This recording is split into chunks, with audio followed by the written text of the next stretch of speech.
Knipex tootjana on üldiselt tuntud kui vaieldamatu kuningas torutangide või lõiketangide valdkonnas, kuid neil on ka lihtsamaid asju.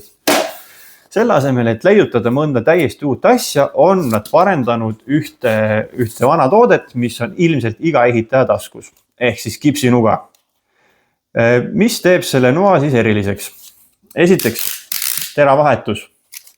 Sa ei pea seda siit tagantpoolt välja tõmbama, vaid siin otsa peal on kiirliides, vajutad nuppu alla, saad tera kätte, vajutad nuppu uuesti alla ja läheb tera sisse. Lisaks on tal siin põhinupu taga on veel üks lisaliugur, mis siis lükkab välja tera toestuse.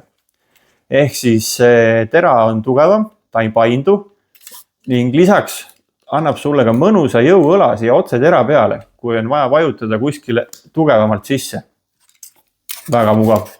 Lisaks on ka siin taga lisasalv, siin on sees 2 varutera, samamoodi väga hea lahendus.